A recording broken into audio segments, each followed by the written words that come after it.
The Very Serious Crafts podcast is on Patreon. Visit patreon.com/seriouscrafts to support our podcast. Find out about our Patreon half-stitched episodes and more. Hello and welcome to Season 4, Episode 16 of the Very Serious Crafts podcast. I'm Molly from Wild Olive. I'm Katie Greenbean. And I'm Haley from Red Handled Scissors and the Bones and Bobbins podcast. Today we'll be talking about creative circle parties. And if you don't know what that is, you are probably not a child in the US in the 80s. So buckle in. Yes, I am excited to talk about this. I feel like this needs to come back in some way. I have some of the kits. Yeah. And also my floss holders are from there. Okay. They have the logo on them and everything. All right. They're butterfly shaped. It doesn't matter how long I've been hanging out with you two. My brain just went dental floss again. I was like, what is Haley doing with dental floss holders? I actually own 2 dental floss holders. Of course you do. See, and guess what they're doing? They're holding her dental floss. Mm-hmm. Mm-hmm.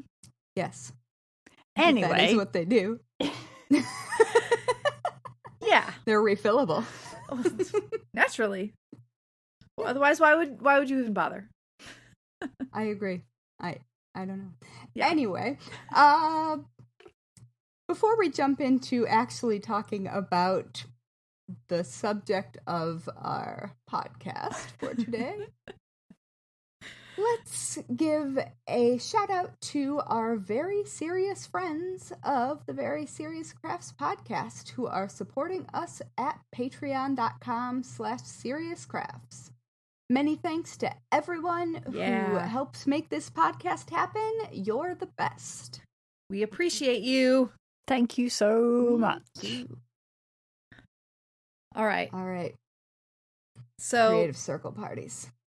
Yeah, this came up because I was at my aunt and uncle's house, and I was asking my aunt about a couple of the needlework projects that were up on the walls, and she said, "Oh yeah, I got them as kits. They were part of this like home party thing," and she couldn't remember what it was called. And in the moment, I certainly did not remember about these parties. And then I was talking to my mom and I was talking to Haley, and they were like, "Oh yeah, of course. Don't you remember?" And it started to come back. Yeah.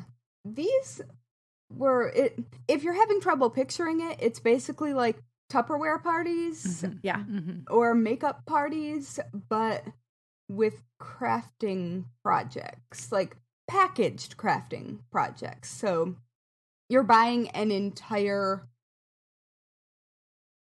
project start to finish with everything in the container that you are receiving that you will need to complete the project. My favorite part about this is the floss organizers or yarn organizers, or it didn't really matter. There were lots of them, and I have lots of them. But they were cut to length already. Oh, wow. And you got them on this like floss palette organizer, and you just had to like unloop it and it was ready to go. And I, not very long ago, opened a box that my grandma sent me, and it had some of these kits in it, partially finished. And so I got to relive all of the ridiculousness of these particular crafts, but they were like, they took out all of the things that are annoying and prevent you from getting started. Mm-hmm.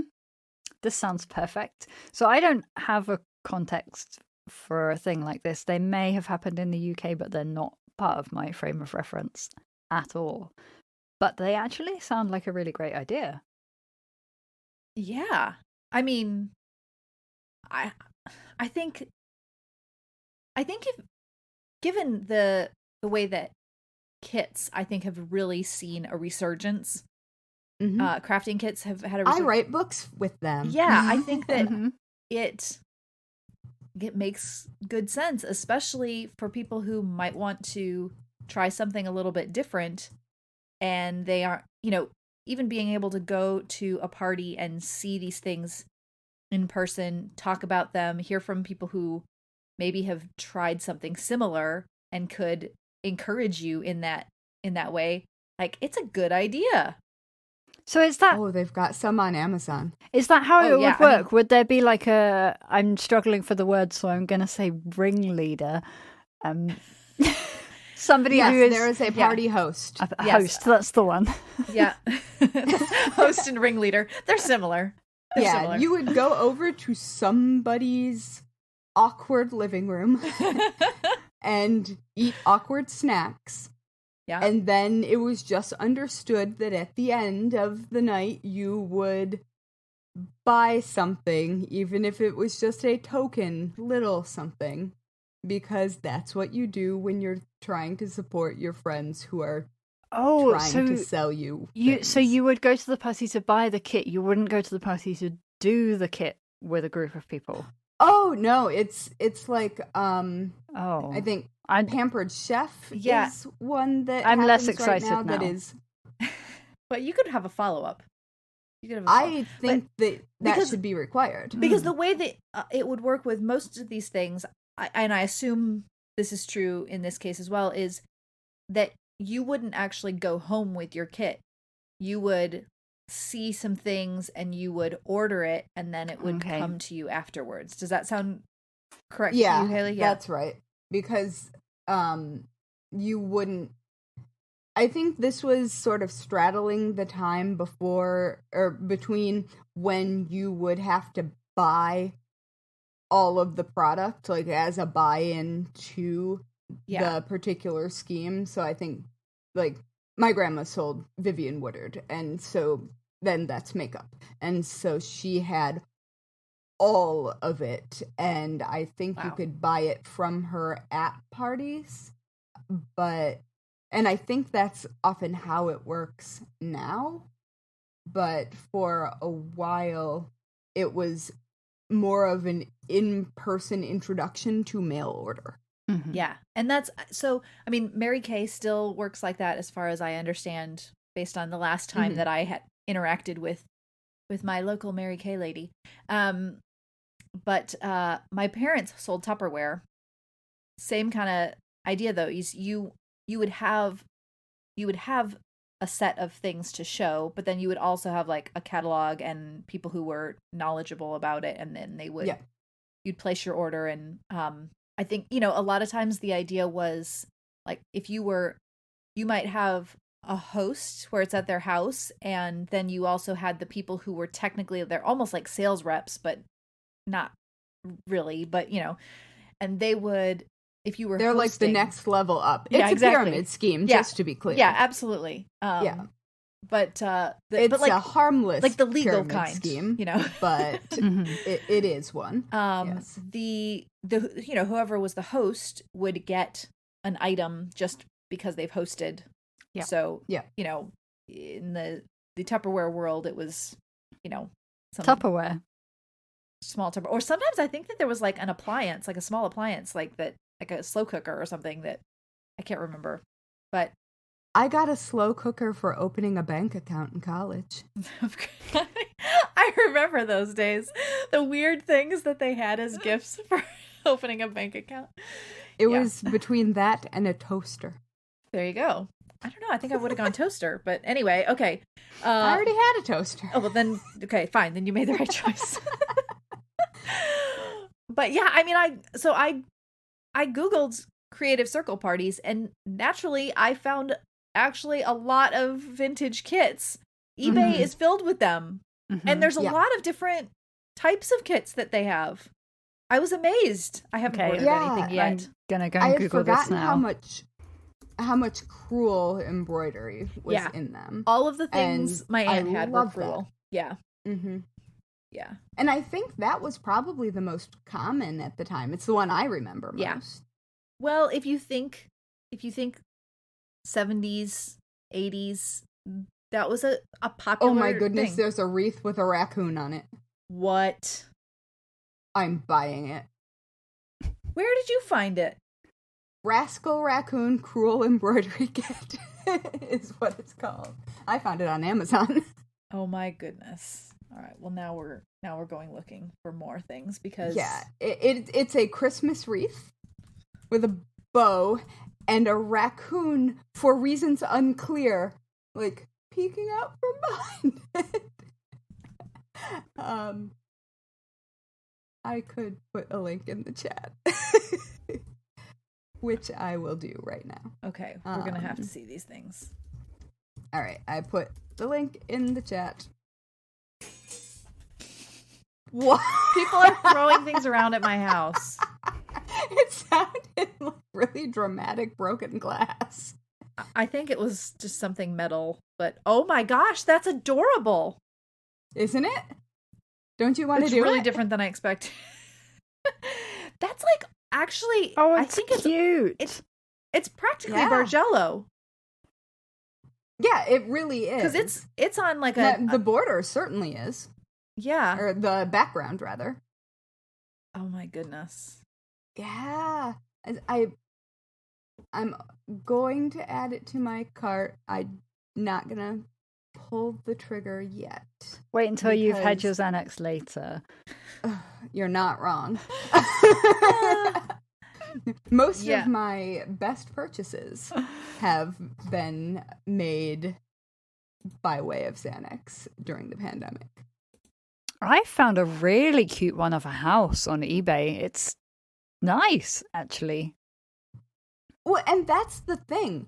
A lot of these, especially because the colors and the style has kind of swung around again. Mm-hmm. Yep. A lot of them are really delightful. Or you could make them modern by framing them a certain way. Yeah. Or, I mean, there are lots of things that you could do to switch them up, but they're actually shockingly good in a way that I wouldn't necessarily expect from a mass market crafting party. Yeah. There's one that I saw on eBay. It's latch hook. And it's, I forgot about their latch hook. Yes. Yeah, they had latch hook, and I mean, I think I might actually make something similar, not with latch hook, because I saw it and I was like, well, this is actually really cute. It's kind of a Scandinavian little wall art thing. But these are like, there are a lot of really cute things. And I think what I like about these kits, and I haven't, my mother has that one. That one comes out every Christmas. Two little kids singing Christmas carols, and it says "Joy to the World" over it. So, well, now that's very of its time. Yeah, I have just found it's considered a Star of Bethlehem design, but it's the like quilt star kind of a thing. Yeah, and it is lace net darning, which I have never done before. But the kit is a whopping $4. Wow. Well, I guess we're gonna learn how to lace knit darn, aren't we? I mean, right? I think I probably should, because I'm kind of unfamiliar with how that process goes, but I don't know how to do it either, but I want to know. Yeah. But yeah, I mean, the number of techniques that are here, even this one person has the lace net darning, there's candle wicking. I bet you my mom did a bunch of the candle wicking kits because she did lots of candle wicking. Some needlepoint. Some of them have the frames. Straight up lace. Yeah. What? I feel, thank goodness, slightly sad that so many of these available like untouched and unopened. That people bought them with good intentions and didn't get round to them. They're probably poisonous. Yeah, they're probably poisonous. Well, they must have lasted through the 90s because the shades of blue and geese exist. Yes. There's definitely some of those. Yeah, I'm fairly certain that my mom made this pillow. It's candle wicking pineapples. There's a ruffle. That's adorable. Definitely. Ooh, I found a framed bathroom sign that has bath in the middle with flowers on it, and it is absolutely in my grandma's bathroom right now. I mean, some of these I'm going, how many of the things that my mother made were actually just from these kits? Probably many of them, because my mom had an entire like collapsible hamper that contained all of these, and it must have actually been sold by them. I was gonna say. And so then she could just bring out the hamper, open it up, and then pick out whichever thing she was going to work on. Which, to be clear, she didn't when I was older. I guess she probably did when I was little. Oh boy, I've just found one. It's called Calico Parade. I just saw that one. Did you see it? I did. Let me just, this is, here's what we're talking about. The description of this is kit designed to personalize. It's like a baby announcement kind of a piece, okay? Kit designed to personalize includes full color painting on polyester knit fabric, cotton backing fabric, polyester stuffing, cotton embroidery flosses, 100% Persian wool yarn, thread, needles, and instructions, frame not included. That's the description of it. I don't think that I would enjoy working on printed polyester knit fabric very much, to be honest. No. It's definitely a approach that I've not seen before. Yeah. The combination of things is funny, though. Yeah. It's kind of a Trapunto technique going on here. I don't think I even know what that means. Ooh. Well then. With Trapunto, you have 2 layers of fabric and you've stitched around them, and then you have you put a little hole in the back layer of fabric and you add stuffing inside of it so that you have this dimensional stuff. I'm sure you've seen it. I think I know it as maybe stump work. Stump work, I always see more done on the surface of the fabric. Yes, but yeah, you're right. You could but I can picture it. Yeah, it's you see it with more fiber wall art kinds of things. It's not a thing that comes up very often. I have to say it's not a super common technique, at least these days. But there's a lot of these kits. Oh wow! I just found some really really cool Christian ones. That there's one with a dove and a rainbow background that is just straight up cool. I would put it on my wall. All right, you're gonna in the chat. You're gonna have to send me that one. I have found a cat that is. It's actually. Oh, we've got silk screening on the fabric itself, but basically, it's a mat that is a cat silhouette, and then you put this floral embroidery behind it so that the embroidery just fills the mat. Which is also a very cool technique, I have to say. That is a cool technique. Oh, that is a beautiful dove and rainbow. Isn't that cool? Yeah. It's just so bold. Yeah, I like it. Almost stained glass-like. Mm-hmm. That's exactly why I like it, I think. Yeah. It looks like that. Wow, there are just... It's a whole world. It is. I'm not going to sing it, but I want to.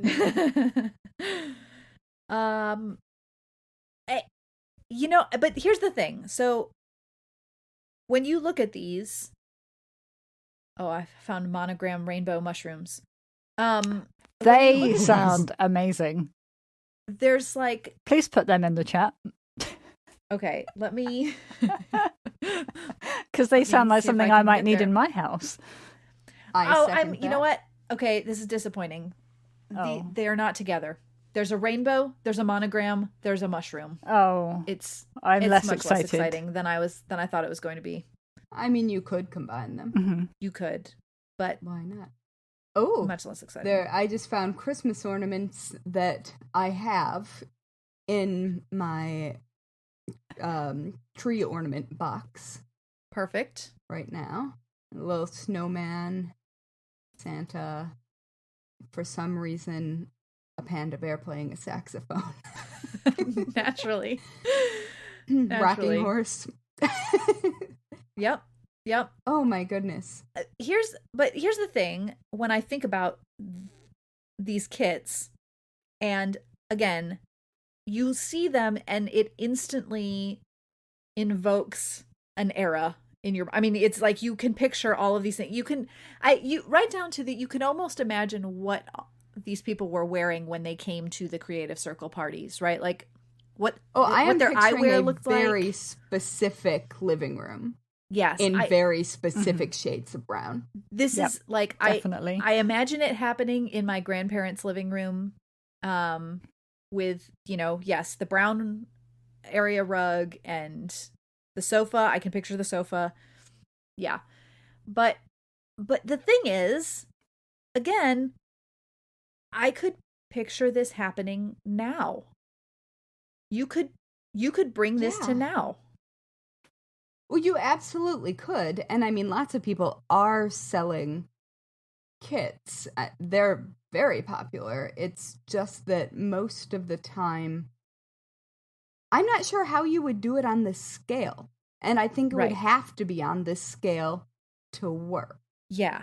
You would. Unless you were doing like just an in your city sort of thing. Well, you would do it online, I guess. Well, yeah. But you would, like, the mass production of the variety and all of the individual, like, there are a lot of parts of that production that would require human hands to manipulate the threads and what have you. So that's expensive. Yes, very, very expensive. Like when you have to pay people to bend book jackets onto books. Molly just made a face. I just found the cutest. All right, let me see if I can. I'm looking at this on more than one computer. This is my problem. I have multiple screens open with the things, but we're gonna find this so that you can see the cutest kit.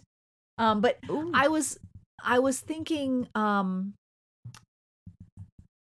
that you could almost in certain cities you could imagine Etsy sellers teaming up to create their own kind of home-based parties where they would be able to sell their kits, through that.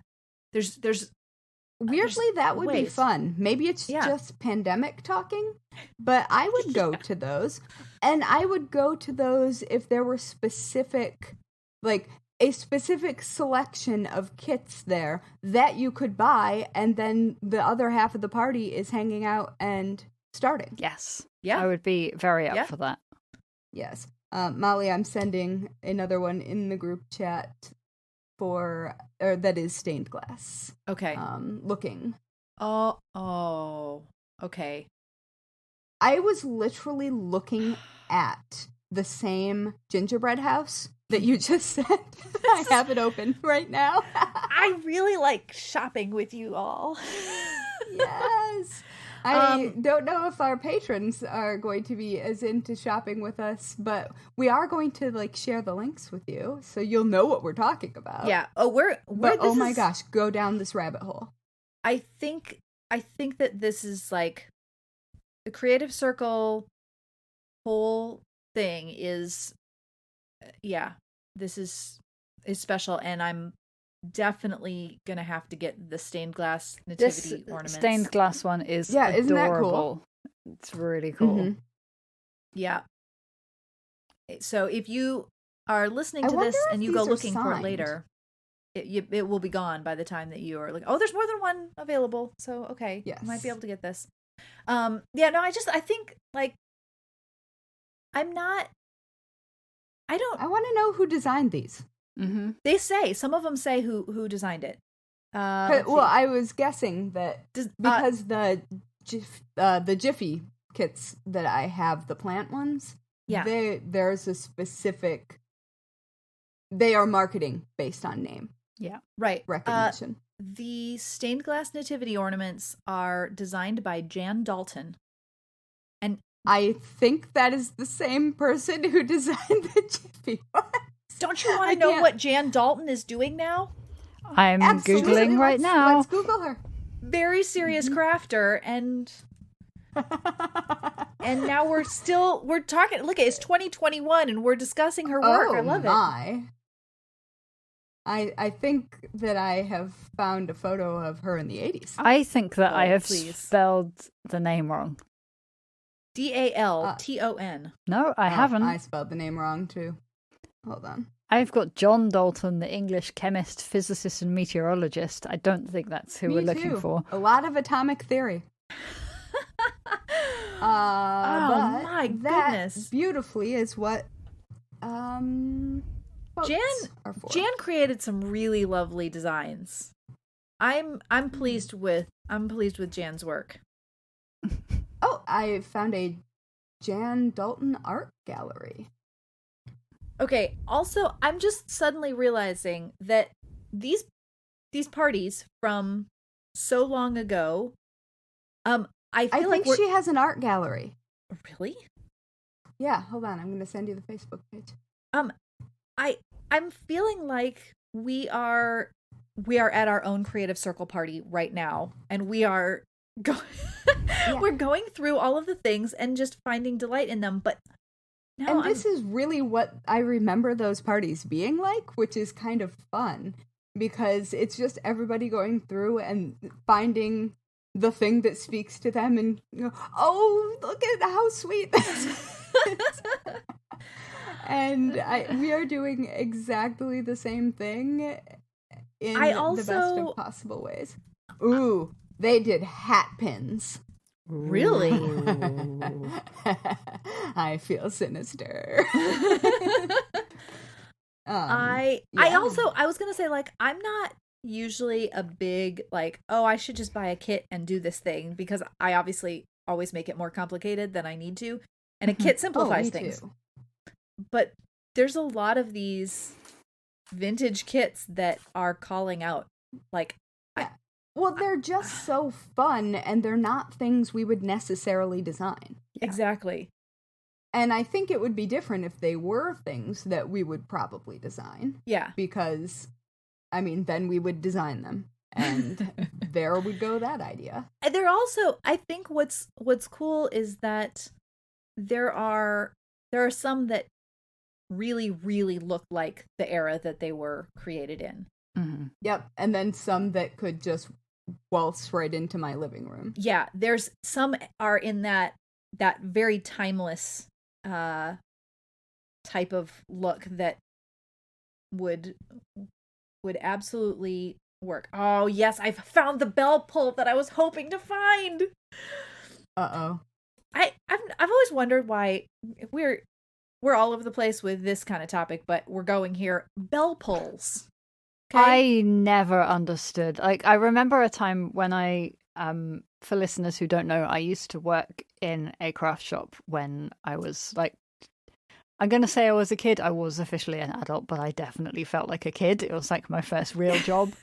And very serious stitchers would come in and ask if we sold bell pulls. And I was just like, what are you talking about? I don't know. Bell pulls? And they would look at me as though I was the one being foolish. And I had no idea. I don't know what that is. I now know what it is, but I still don't really understand. Molly, please explain. All right. So, yeah, I don't understand the appeal from a craft standpoint, but okay, we're going to go back to like old houses when you had a staff and you had literally a bell that you would pull to ring for the staff, correct? Right? We start there. Oh, yeah. But they would often look like, yeah, but sometimes you would have a piece and it was like a long ribbon or a strip of fabric. And it would look like that. So a bell pull in the context of like making something is like the long strip of fabric, and it's not attached to a bell at all. No, I thought they were bookmarks. It looks like a giant bookmark that you hang on your wall. Yeah, they're huge. And right. And I have one on my wall, weirdly. Yeah. So it's referred to as a bell pull. That is a really weird holdover from a very specific class in a very specific time in a very specific location. Mm-hmm. Like, it's not even something that would have been widely, like... Yeah. If you had a title, if you were somehow... It is very odd. And it seems to only show up, at least in that terminology, I think. I only really ever see it along with, like, handcrafted things. Although certainly there are, like, fabric wall hangings that might be a similar size. But it's almost like if you, like, halfway between a bookmark and a table runner, and then you stuck it on your wall. Yes, that's exactly it. I wonder if... This is a cute one. I could see them also being used in entryways.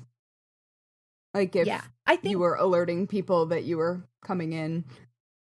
I guess it's a nice decorative thing to hang in a small place. Yes.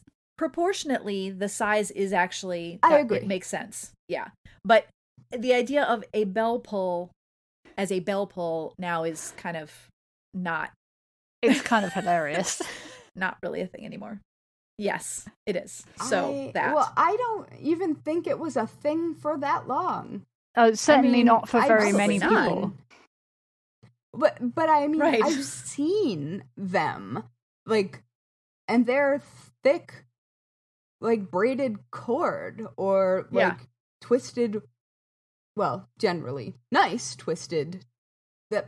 No, that is definitely not what the bell pulls that I have seen look like. Right. And I like to poke around in old places.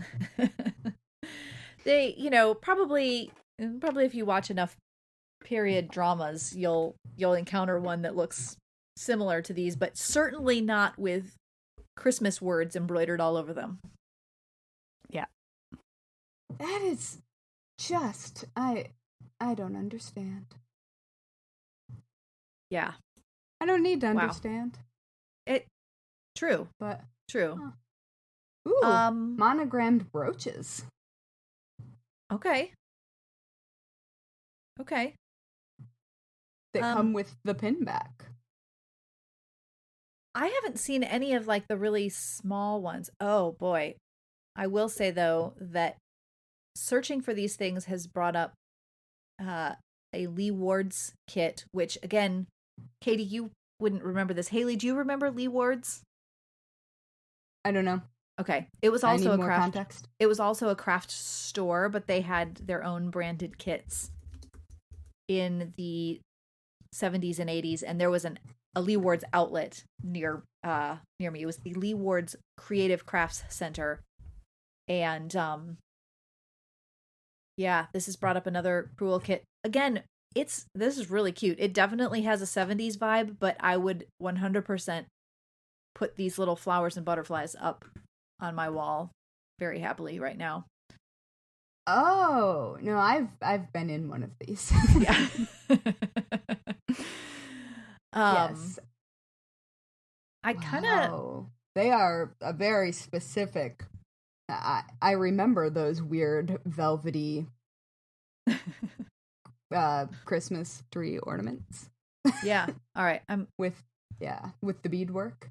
I'm also sending you the longest link ever, but it's for the cat that I told you about, so that we have that as well. But the doll houses.